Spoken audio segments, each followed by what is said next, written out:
Shabbat Shalom, friends. Good Shabbos. As we are shifting from our main course to dessert, I know not all of us will eat dessert, and we're going to take a moment and bench right now so that we can hear from our incredible guest scholar. So if you want to take your blue books and join me in Birkat Hamazon benching, we'll begin together on page 42. 42.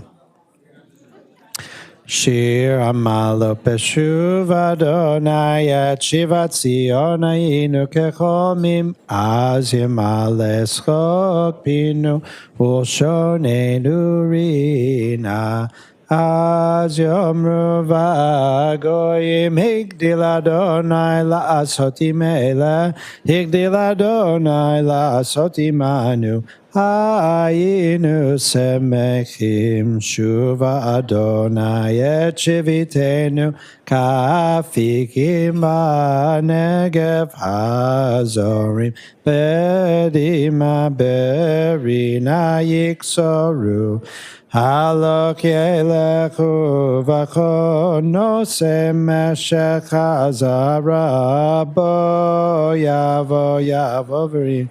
No se alumot. We're going to turn to 62 to do our shortened version. 62.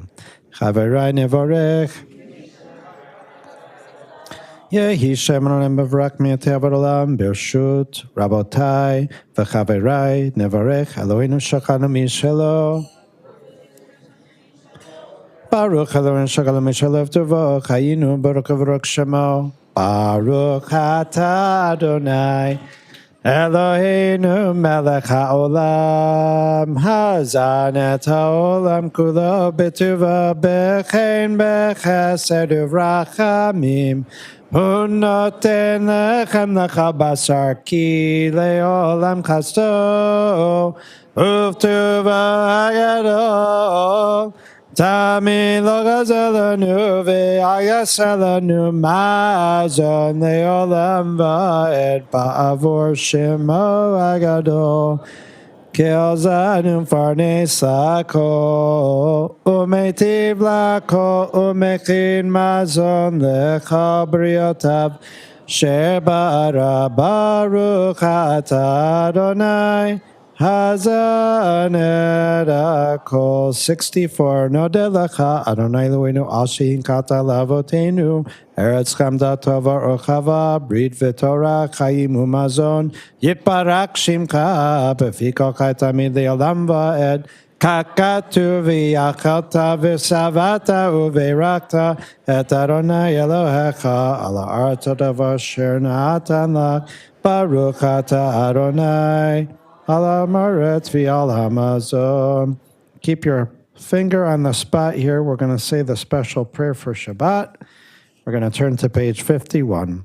Ritzei v'hachalitzenu Adonaiנו mitzvotecha mitzvot yom hashvi hashabat hagadol v'kadosh hazeh ki yom ze gadol v'kadosh hu lefanecha lishbot bo v'noach bo bi'avak mitzvot ritzonecha u'v'ritzoncha yiniach lanu Adonai Eloheinu shelo tehei tzarom v'yakono v'yanacha b'yom menuchatenu v'hareinu Adonai Eloheinu v'nechem hatzion irecha v'v'inyan Yerushalayim yirkadshecha ki atahu ba'al Yeshuot uve'ol back to 64 at the bottom. Uvane Yerushalayim Kodesh b'meirav yameinu Baruch atah Adonai bonei barachamav Yerushalayim Amen. Baruch atah Adonai Eloheinu melech haolam hamelech hatov v'meitiv lako hu eitiv u'meitiv u'yeitiv lanu hu gamalanu hu gamleinu hu gamalenu ladochenu chesed rachamim v'yizakenu limot hamashiach harachaman yivrech ad haaretz hazot v'yagein alecha Harachaman yivrech et acheinu b'nei Yisrael hanetunim b'tzara v'yotzi'eim me'afela le'ora. Harachaman yivrech et medinat Yisrael reshit tzmicha ge'ulatenu 66 at the top. Harachaman Yanchilenu Yom Shekulu Shabbat U'Menucha Lechaye ha'olamim, the bottom of 67. V'nisa beracha me'et Adonai, otzaka melo'eshenu, v'nimsa chen v'sechelta be'en elim v'yadam.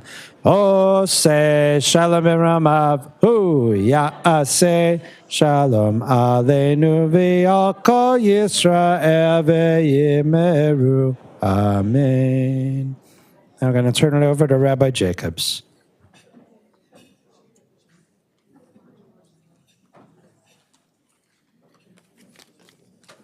Shabbat Shalom, everyone. It is so great to see you all on this very special weekend.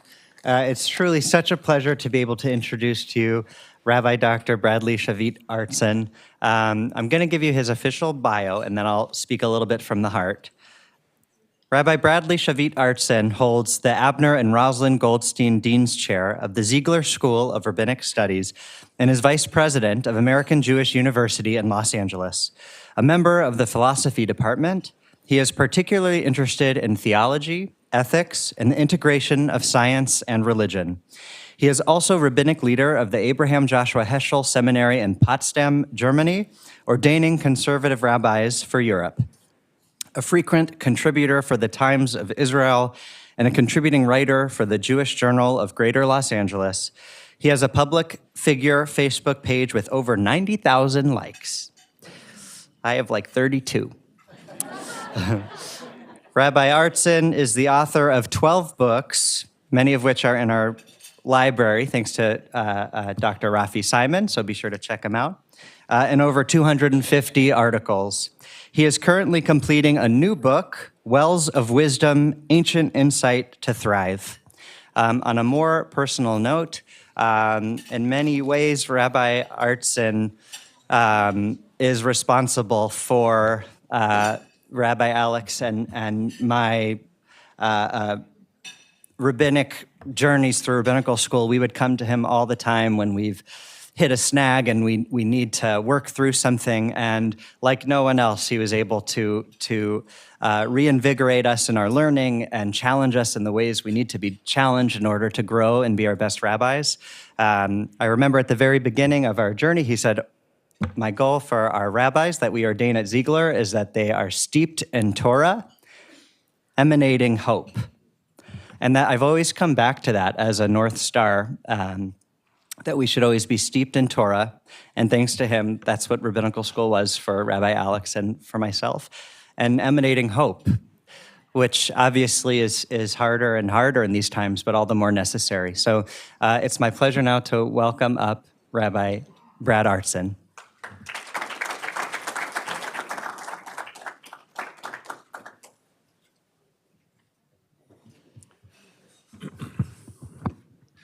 Shabbat Shalom. You know that one of the dangers of giving a rabbi a microphone is that you wouldn't know this from your great rabbis, but out in the world, they're a bit uncontrollable. So I just want to start, before I say what I'm going to say, this is an amazing community.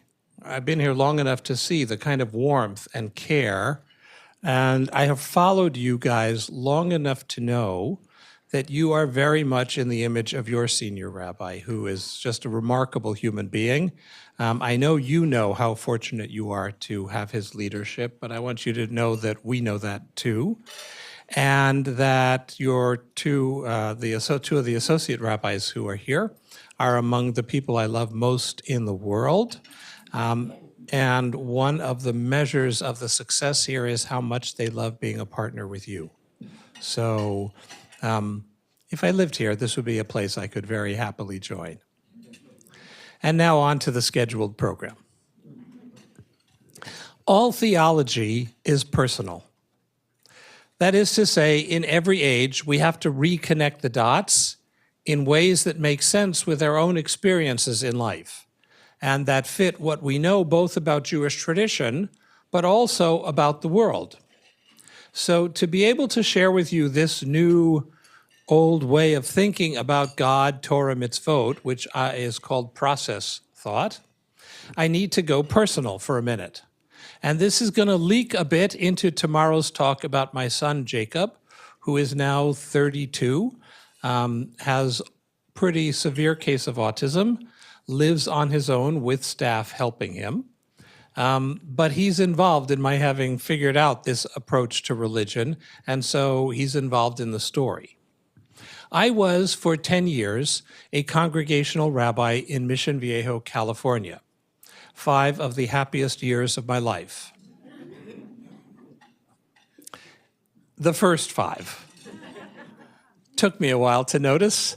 But part of what changed was my wife had twins, Jacob and Shira, and things were going fine. And then at some point, Jacob started to manifest a different developmental track.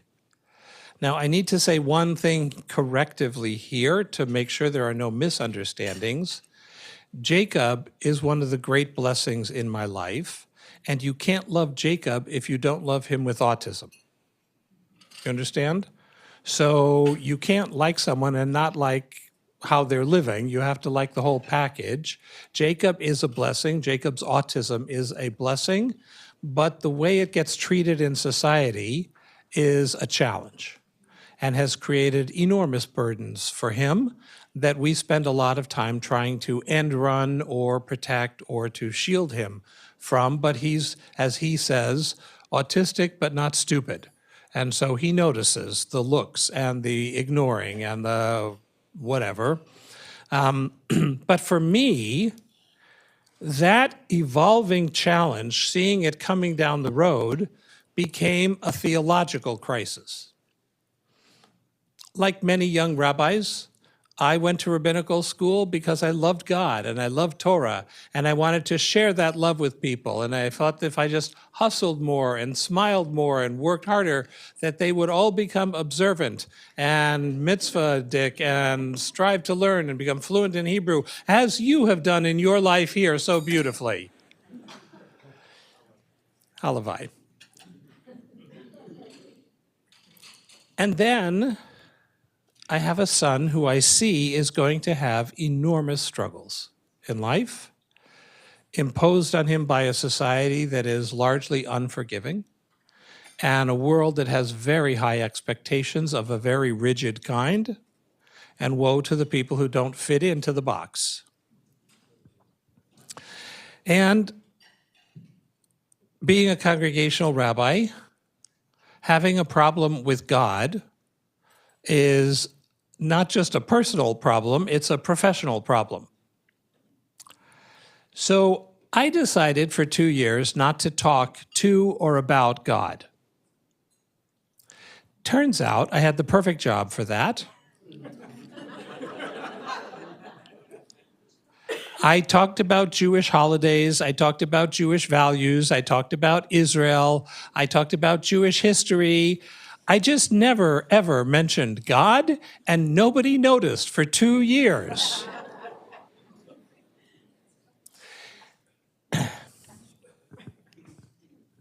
And I remember the day I was walking in Jerusalem when the bully God in the sky became for me something very different.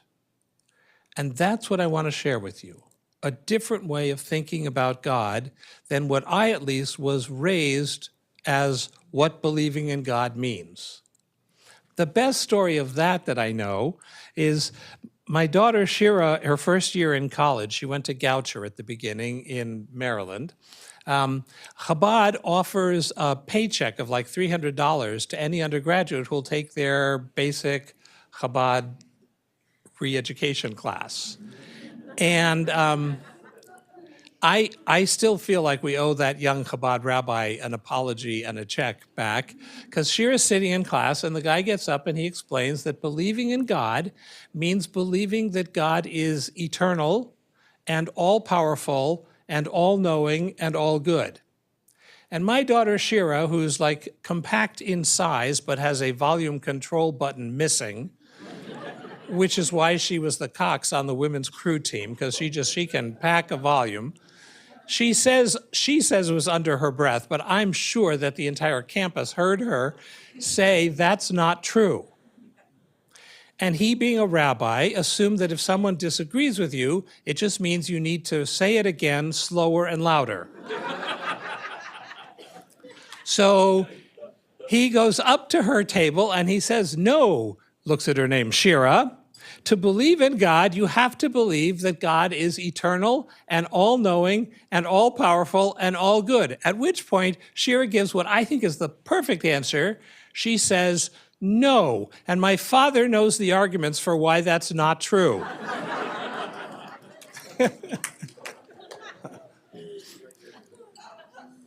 I told her she should show some sympathy to this rabbi and not show up to his subsequent classes.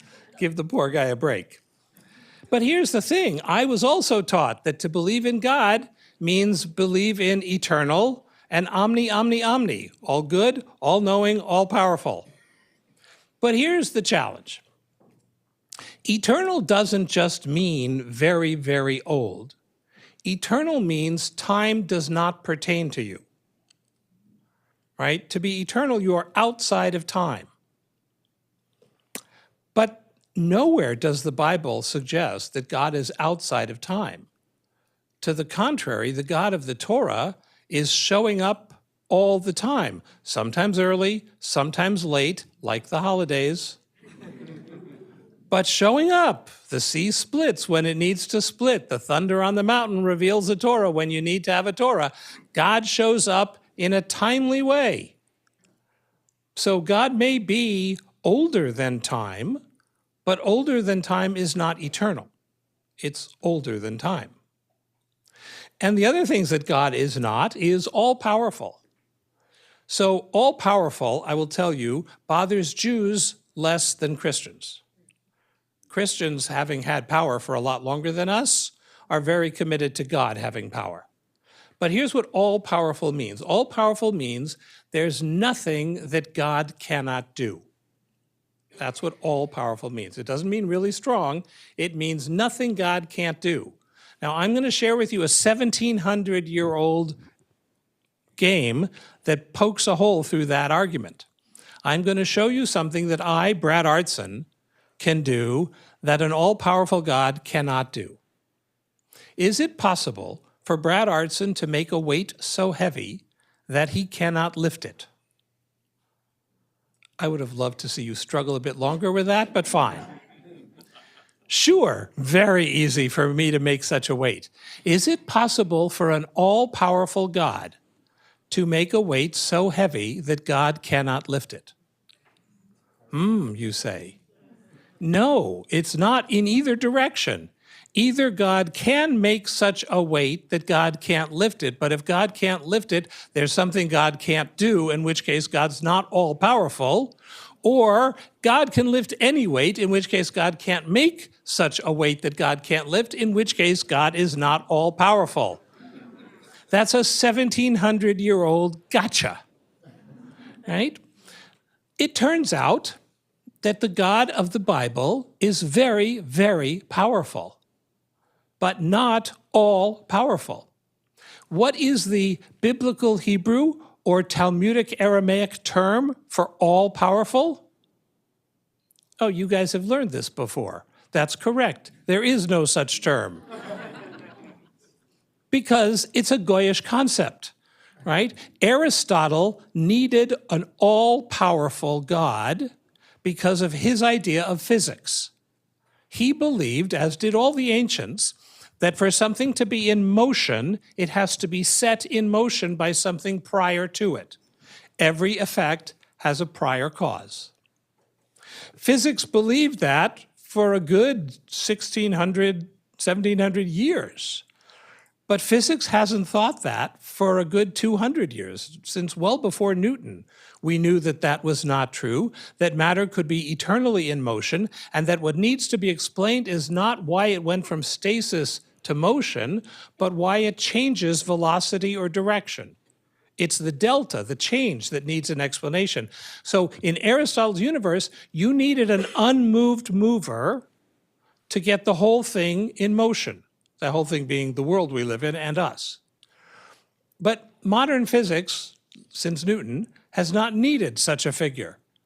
We need a most moved mover, We need someone who is changing things and making change possible. Okay, so omnipotent, all-powerful, is not a biblical idea. It's not a Talmudic idea. It doesn't enter the Jewish world until medieval Jewish philosophy, when we got swept away by Aristotle and Plato. The other omni that the Torah doesn't know about, this is the one that bothers Jews more, is there's nowhere that the Torah says that God is omniscient, all-knowing. Now, this bothers Jews because at one point they wanted their kids to go to Ivy League schools, and how can they go to an Ivy League school if God isn't all-knowing? That may be less of a problem now since it's not so clear we want to send our kids to Ivy League schools the way we once did, but I'll leave that for another talk and another person, right? For now, what I want to say is the Torah certainly doesn't think that God is all-knowing. Let me give you an example. Adam and Eve hide. And God walks through the garden, it says, in the heat of the day, calling out, Ayeka, where are you? That doesn't sound very all-knowing, does it? Right? There are plenty of times in the Torah where God seems not to know what's about to happen or is surprised. God, it says, repents of creating humanity because, says God, they are evil from their youth. But God says that like he didn't expect that. What were you thinking? You made a hairless primate. Of course we're going to have anger issues. Right? So God is continually surprised by the way things play out. God is, don't get me wrong, very, very smart. Smarter than you and I, but not all-knowing. What is the biblical Hebrew or rabbinic Aramaic term for all-knowing? You got it. There isn't one, because it's not a Jewish idea. But now here comes the kicker. It turns out all good, the fancy way to say that is omnibenevolent, is a Jewish idea. It's all over the Torah. Every day that God creates, God says, Ki tov, ki tov, ki tov me'od. It is good, it is good, it is very good. We are told that God loves us with an ahava rabbah, a great love, an ahavat olam, an eternal love, right? There's a whole psalm of ki tov, ki tov, ki tov. Ki leolam chasdo, God's loving kindness is forever, right? It turns out the God of the Hebrews, the God of the children of Israel, is absolute love in all frames of reference. But you can't have that and hold on to all-powerful and all-knowing. One of them has to give. I'll just play that out quickly for you, and then I want to move on. Let's imagine that, let's take the Holocaust as our awful example. If God knew that the Holocaust was coming, and God had the power to stop the Holocaust but didn't, in no way can you call that God good, right? If you knew that your next door neighbor was murdering their child and you didn't stop it, you would be arrested. That would be a criminal activity. 6 million people, 1 million babies, 10 million Gentiles. If God had the power to stop it and knew it was coming, then you have to say that God is not good in any of the ways we mean the word good. Or you could say, no, that God is very, very good, and God had the power to stop it. It's just God didn't pay attention and didn't know the Holocaust was coming. Fine. Then you can't say God is all-knowing. You can do that with each of them. You can have any two, but you cannot logically hold all three and mean what those words mean in any other case. And I want to close the door on the dodge you're struggling to find. You're going to want to say, who are we to know God? So what we think of as good is different than what God thinks of as good, and the Torah flat out shuts that door. God gives us the knowledge of good and evil. It's the same knowledge of good and evil that God has.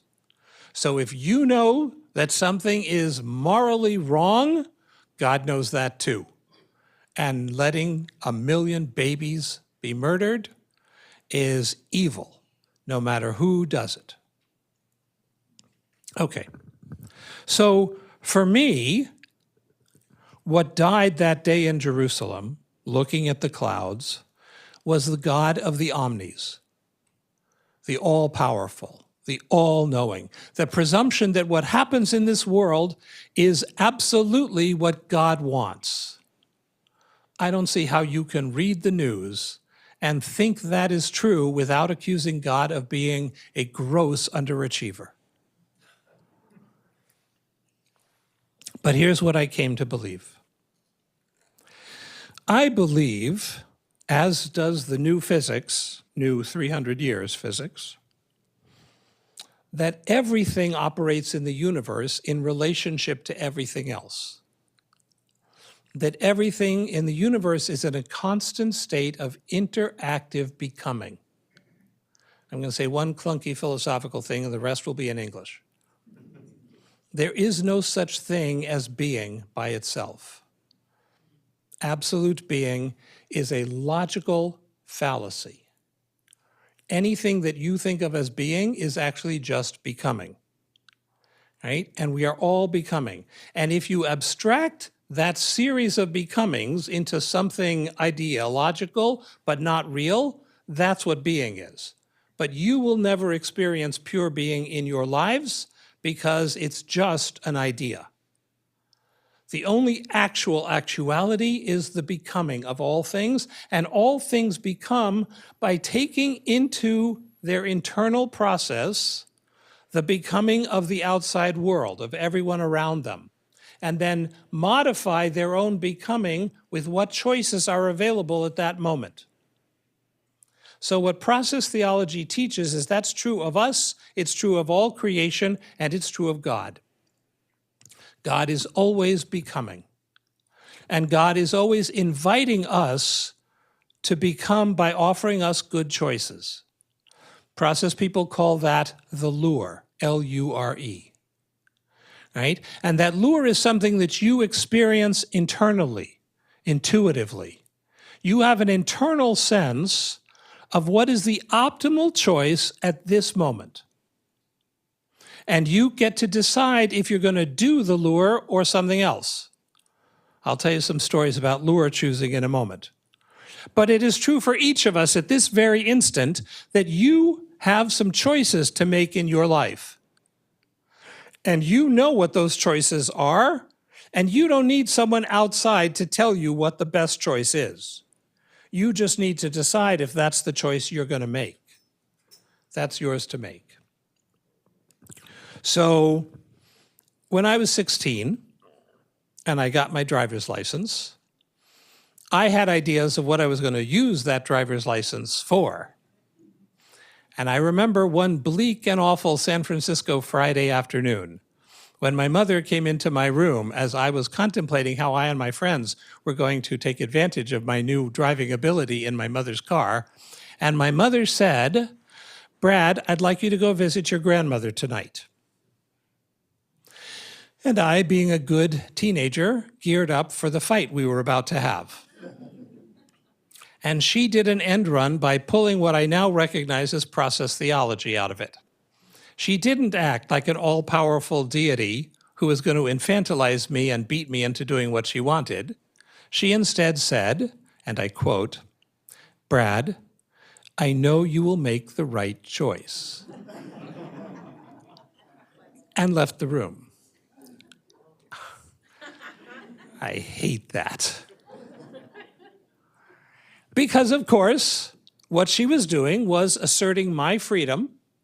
She wasn't going to coerce me. I had my liberty. I could make a decision. It was up to me. And I could either follow the lure or I could make the wrong choice. And of course, I went to visit my grandmother. And you know, now, all these years later, I think back on those nights I don't miss going with my friends to Mabuhay Gardens or whatever place we were going to. I'm grateful for every moment I had with my grandmother. That's the thing about the lure. Doing the optimal thing pleases God. Because in this understanding of God's changing, God is vulnerable to our choices. You see, God never forgets anything once God knows it. So the future isn't a thing yet. We haven't made our choices. So God doesn't know the future absolutely. God just knows probabilities. But we have to weigh in before that future becomes something which is the present. And so we are each of us faced with the lure, the choice of a future, and the future always comes plural. There are multiple possible futures. Some are precluded by the world and life. I will never be a great baseball player. That choice is done. It was never actually open, right? But I could decide if I want to write another book. I could decide if I want to spend more time with my kids. I could decide if I want to change the curriculum. Those choices are open to me, and I get to decide those. So we, all of us, are facing multiple possible futures, and then we, acting on the lure, we choose what is the optimal choice. And I want to highlight for you, it's optimal in terms of experience, in terms of justice, in terms of compassion, in terms of relationship. Those four things. But you don't need someone to tell you what choice is the lure and which ones are the distractions. You get to decide that. And God never takes away your freedom. God never uses coercive force because God can't. God is always using suggestive power. The power that comes from being in a love relationship. All right, so an example. About 10 years ago, I bought a new car. Cars have changed a lot in the last decade or two. One of the changes they foresaw in the early 60s. Do you remember the show My Mother the Car? I'm speaking in a room where there are people who remember. It was not a great show. But the premise was that his mother was reincarnated as his car. And she talked to him from the dashboard. Any of you who own a car have this my car is such a nag. My car thinks I drive too fast or too slow. I'm getting too close to the lane next to me. I shouldn't be switching lanes right now. Don't make the turn now. The car in front of you is moving ahead a little bit too far, right? I'm constantly getting nagged by my car. And one of the things my car does, like the God of process theology, is if I tell the car what my goal is, where I want to wind up, then the car will figure out the optimal way to get from where I am currently to the goal. And it will tell me. Now, much of the time, I follow what my car suggests because she, Glynis, she has a slightly South African accent. Most of the time, Glynis is actually onto the best way to get somewhere. Occasionally, I think Glynis is trying to kill me. She will sometimes try to have me go across Wilshire where there are no lights. Like, are you out of your mind here? Right? But much of the time, she's right, and I tend to defer to her, except there are times where I think I know better. Or there are times where I'm driving down Sunset Boulevard and we stop at a stoplight and she says at the next corner turn left, but there's a person who pulls up in the car next to me and she's got a cup of coffee in one hand and she's doing her eyelash curlers with another hand while talking on the phone, and I'm just in awe of her capacity to multitask. So I missed the turn. Now, here's the thing. Glynis does not respond like the God of dominant theology. Glynis does not say, "You have not heeded my instructions. and therefore you are damned to drive on the 405 for eternity. She says, recalculating. And here's what recalculating means in theology talk. Recalculating means the choice you just made is now permanently part of your journey. And it will never not be part of your journey. But that doesn't mean the goal isn't still your goal. So now, with this as part of your journey, what's the best way to attain your goal? That's what she recalculates. I think that's exactly how God works with us too. I think that at each and every moment of our lives, God gives us an intuitive sense of what our optimal next choice is, and then waits for us to make a choice. You can follow the lure, but sometimes you're too tired or too angry or too bitter or too resentful or too full of anxiety or too whatever, and you don't do the lure even though you know that's the best choice. You do what you wanted to do.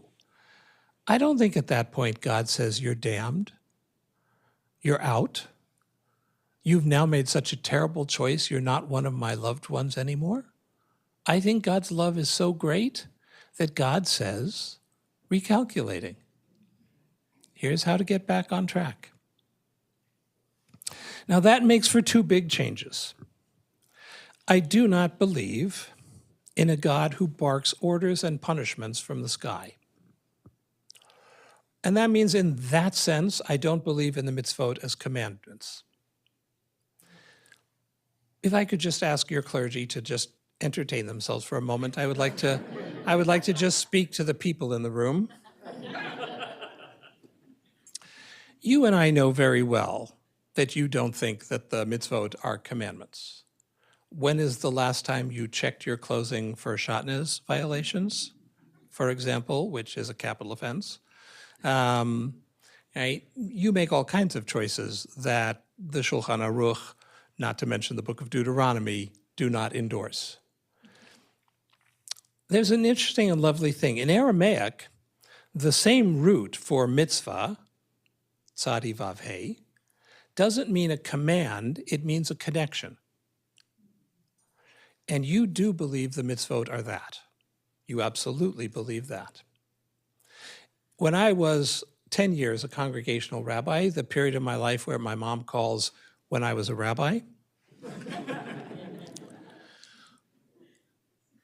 I used to watch as we had this barbaric ritual which involved risking the eyesight of every adult on the bima.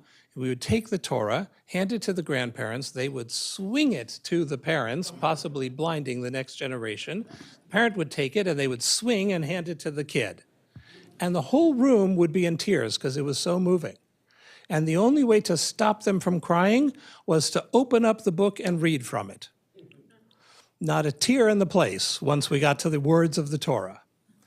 Because everyone felt that connection.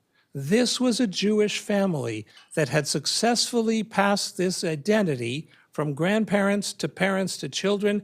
That's something we celebrate and feel in our hearts. Whether you follow every single word in the Torah portion, that's on you, right? My mother, the Freudian analyst and atheist, when she comes to visit me, and that's not said as a criticism, that's actually to her praise, when she visits us for Shabbat, I have my son Jacob, who I mentioned has autism. Jacob loves Torah, loves liturgy, has memorized all of it. And he will take the kos for Havdalah, and he'll do Havdalah at the end of Shabbat with us. And my mother is sobbing. And then if I say to her, would you like me to tell you what those prayers mean? The tears disappear, right? It's connection. But a God who gives us the power to know what the lure is in our heart has given us all of these beautiful practices that help us to stay connected, that help us to remember who we can be optimally. And they are, in that sense, an obligation. They're an obligation the way when someone you deeply love looks at you and says, here's what I need. That's not a commandment because of some external consequence. It's a commandment because you love the person, and that means their need becomes your obligation. Second thing I want to say at Monkeys With is the idea of prayer. God is not a shortcut around the laws of nature. This is not just a process idea. This is actually an old idea found in the Mishnah, the first work of rabbinic jurisprudence, right? The Mishnah says, if you see, you're coming home and you see fire in the direction of your house, and you pray to God, dear God, please make that not be my house.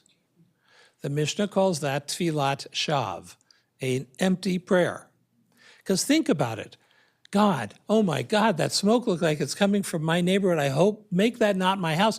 Are you really asking God to pick up the fire from your house and then drop it down 3 houses down? Right? That's not God. That's not the world we live in.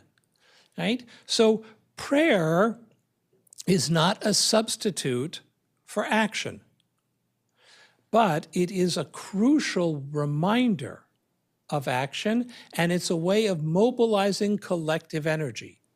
When we open up the Siddur and we make the words of the Siddur our words, we are plugging ourselves in to the energy and the vision that have moved our people across the ages.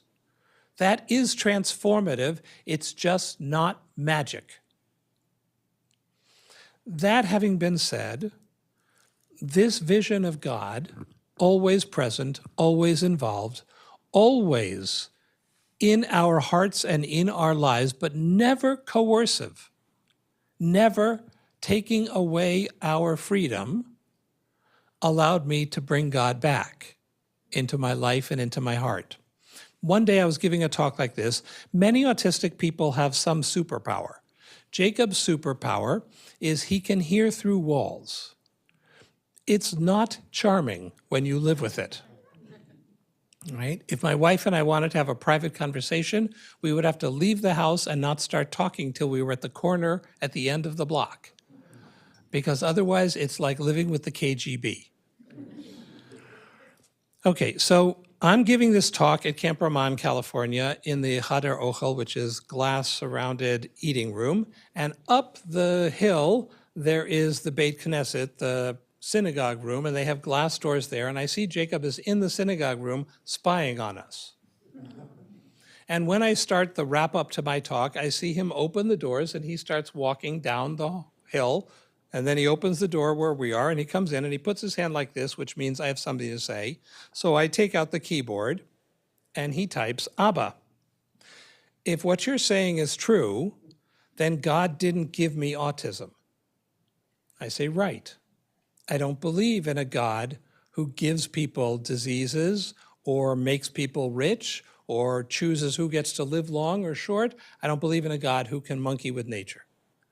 He says, okay. If that's true, then God isn't my enemy. I said, for sure, God is not your enemy. God is your companion, and God will never give up on you. And he typed, in that case, I need to listen for the lure. I say, that's exactly right. You need to go to a place where you can focus, and you need to hear what God is telling you. And God will always tell you. So he leaves the room. 2 days later, Jacob says to me, process thought saved Torah for me, and Torah saved God for me. If this approach is helpful to you, great. If it's not, you got a good meal out of it and a few funny jokes. But like God, who is not coercive, I don't need you to make this your way of understanding God. But I do have a sense that many of us are hungry for a God whose love is greater than God's power. A God who respects the freedom of creation and works in and with and through all of us to help lift creation from chaos to cosmos. And if that's helpful to you, then I came here to talk to you. Shabbat Shalom. Questions?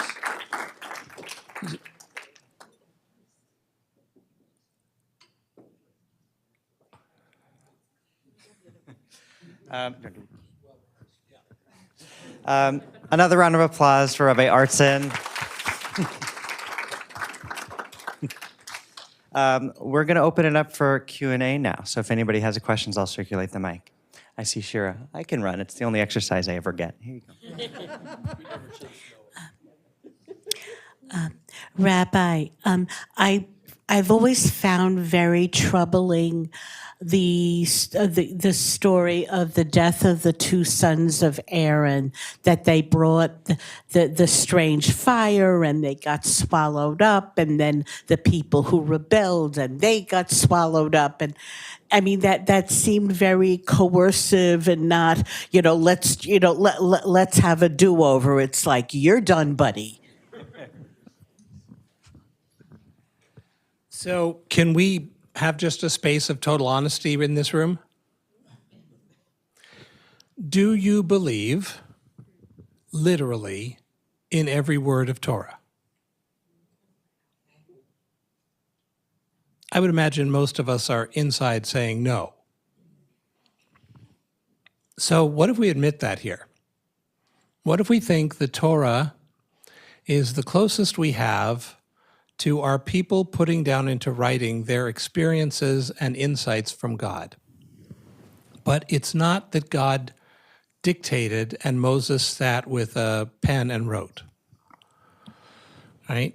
So if the Torah is, as the Talmud says, poetry, then we have to read it like poetry.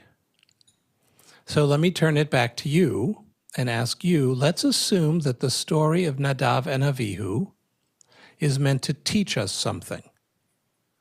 And like all great stories, you can get distracted by whether it actually happened or not. Let me give you an example, okay? One that's less emotionally loaded than Nadav and Avihu. It is said of the father of our country that on his bar mitzvah birthday, I made that part up, his father gave him a hatchet, which, by the way, is an act of gross dereliction of duty. So he gives a young pre-teenage boy a hatchet, and then guess what happens? George chops stuff down, including his father's favorite cherry tree. And when his father approaches him, he says, George, as you all know this story, those of you who are raised or educated in the United States, right? George, who chopped down my favorite cherry tree? And George, being more polite than me, I would have said, what did you think I was going to do with that stupid hatchet? Right? George says, Father, I cannot tell a lie. I chopped that down with my own little hatchet, he said. Now, here's the thing.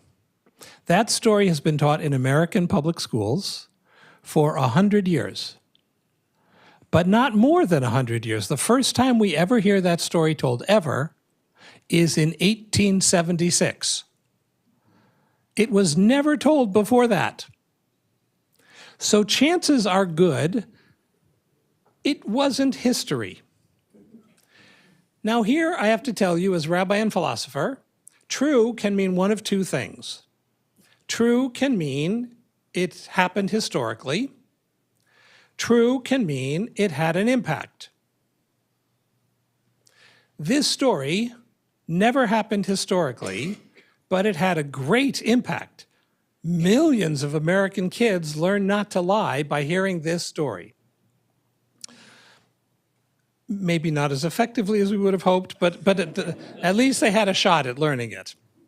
Right? Another George Washington story. Any of you who have been to Mount Vernon know that when you go on into the main room of Mount Vernon, there are a bunch of General Washington's false teeth on the mantle. The general had bad teeth his whole adult life, and you don't want to be having bad teeth in the late 1700s.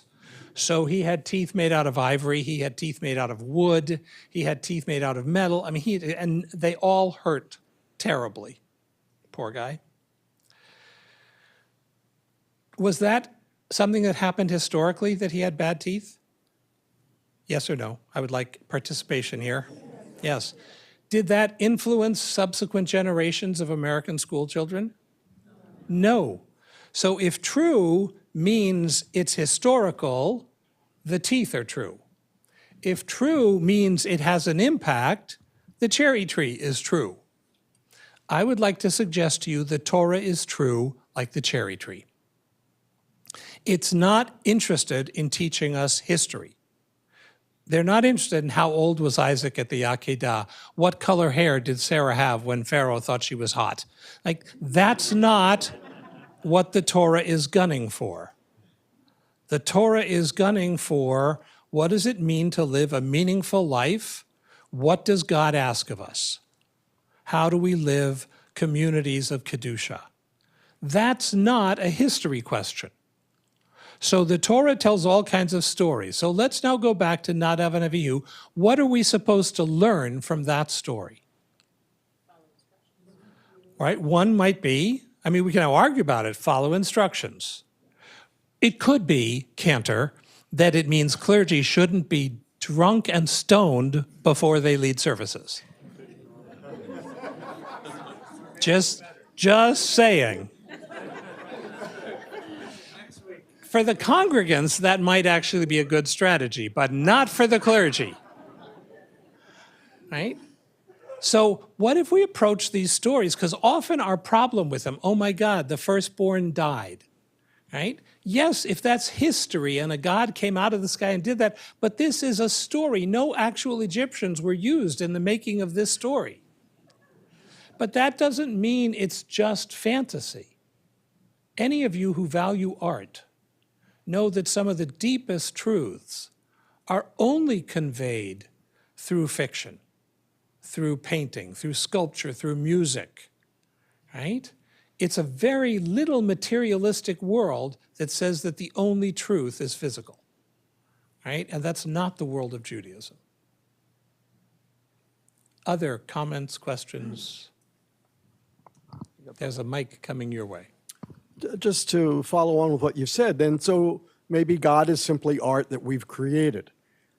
And that's a lot, I don't know if I'd be staring at clouds and accepting God anymore if I thought God was art that man created. I would accept it as art that man created. Great, lovely. So I have a couple things to say to you. First of all, some of you may want to move a little further away just in case the lightning isn't precise.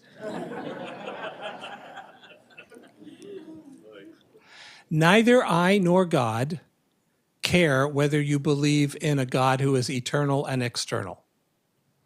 Believe what you want. I and God both care very much that you are a righteous, compassionate, decent person. And if your religiosity delivers you to that, then I'm good with it no matter what it is. And if it doesn't, then whether you believe in the same things I do or not, I take no comfort in.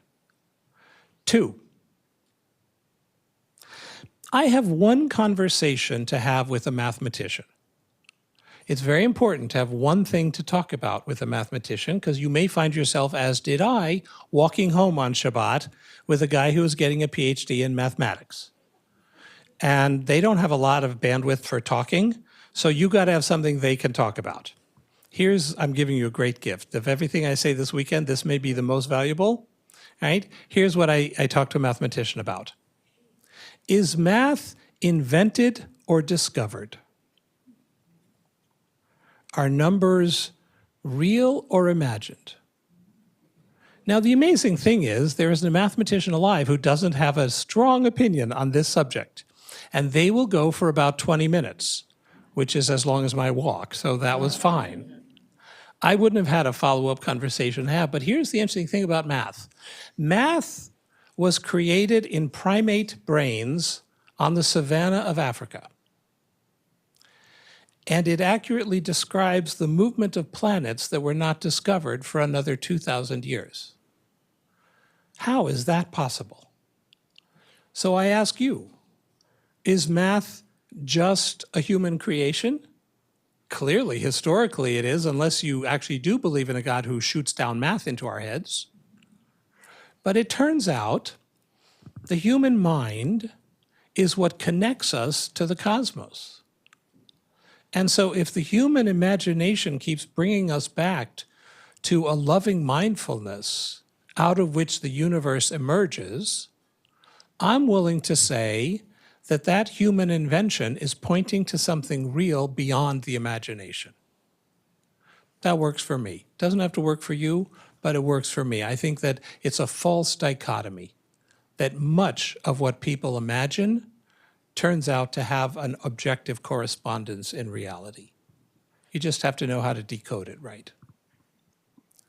We have time for one or two more questions. Rabbi, did you have a question? I create a question. Then I don't need a microphone. Then what's the? I'm going back to Nadav and Avihu. Going back to Nadav and Avihu. I mean, it's just a story. It can be other story. I don't know what you mean by just a story. Why would you say just a story? It's a story that has lasted for 3,000 years. It's the best-selling piece of literature every day, everywhere. Okay, let's go back 3,000 years ago. The person can put different story according Yes, to you. they told a lot of different stories. Of course. What's your point? Then the point is, then it's the Torah. It's fiction. It's a story. Okay, but now we're saying, okay, I'm going to keep repeating this point as long as you keep repeating this point, and you will because you've had your neshamot crushed by your educations. If I can't see it and I can't measure it, it must be false. Because you're saying story as if that means make-believe or fake. But that's not what make-believe is at all. Last year, for Mother's Day, I bought my wife a card that said, "To the world's greatest mother." Do you think she responded when she got that card by saying, "What was your population sample?" It's a category misreading, right? You don't look at the Pietà. You all know the Pietà, Michelangelo's heartbreaking statue of Mary holding her dead son. I find that statue, I do not worship Jesus, I just want to be clear. I find that statue one of the world's most breathtaking spiritual statements. You can just feel her utter despair, her complete hopelessness, her entire world in the body of her son, and she is shattered. It never happened. It's just a story? It's not just a story, right? Just a story is we have the bills from the Assyrian king who kidnapped the last king of Israel. We know how much food he fed him every year. We have the records. That's a fact. Who cares? Who cares? The power of fiction is that it connects our intuitive capacity with the most profound realities of life that are existential. And there is no book better than the Torah to do that. And that has nothing to do whether it's history or not. Let me give you one final example. I know I'm talking a lot. Have any of you read Harry Potter? Yes. Okay. Harry Potter, it turns out, came out each year at the age my kids were. And because the book industry is anti-Semitic, the books were released always on Shabbos. And the only way to get around it as a Jew who observes Shabbos is I would order 2 books on Amazon, and they would get delivered to the house on Shabbat, and I would tell my wife, you can go to shul if you want, you can have guests if you want, but Shira and I are sitting on the couch reading Harry Potter, and we are not to be disturbed. And that worked fine until the book where Ilana had invited people, and she said, you have to come to the table now, and I did, and at some point my daughter literally screamed and said, oh no, and I made the mistake of saying what instead of saying, don't tell me, and it turns out, don't want to ruin it for you, Dumbledore dies. Has it ever occurred to you, reading Harry Potter, that you've read that before? Let's see. A book about a young boy who is raised not by his biological parents, but by people who don't get him and who lack decent values of compassion and kindness. And at some point, he grows into the ability to realize something's not right with my identity here. And then he discovers people who are like him after all. And he discovers that that gives him access to vast cosmic powers, and that in fact, he's the guy who has to bring down he who must not be named. I mean, Ramses II. And the world is full of muggles, by which I mean Egyptians, who think that it's all about facts and power, but it's not, because Moses and Miriam and Aaron live in a world in which their sky friend is telling them all kinds of cool stuff and turning sticks into snakes and making water into blood and doing many cool things that it turns out teach us the very true thing, which is that pharaohs will always fall and that the universe bends toward freedom. But we have to step into the sea. And if we step into the sea, and if we march out together, there is someone who will meet us in the wilderness, and we will dance again. I would stake my life on that fact, even though I don't think anything in the story actually happened. But then you can't call it just a story. It isn't just a story, it's a story. And it's a story that has shaped Western civilization from the beginning. We hold these truths to be self-evident, that all men are created equal, that they are endowed by their creator with certain inalienable rights. That story was what slaves sang as they were marching out of the South to freedom. Go down, Moses. Right? That story has shaped more lives than any fact-based book ever has. So never say it's just a story. Shabbat shalom. It's a wonderful,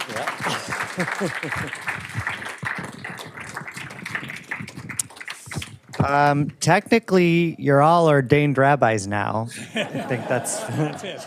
And the rabbi's manual. yeah. I want to give another big thank you and kol hakavod to Rabbi Artson. I want to give a big thank you to the Schifrins and the Zimmermans for making this weekend possible. I want to thank Shani for all of her hard work and Lisa and the kitchen staff for this delicious meal. I want to invite everyone back tomorrow at 9 a.m., beginning with our Torah Cafe. Rabbi Artson will be teaching our Torah Cafe. And then again, he'll be giving the sermon. And then following lunch, which everybody, of course, is invited to, he'll have another session following that. So please join us for the rest of the weekend. We can't wait to continue learning together. Shabbat Shalom.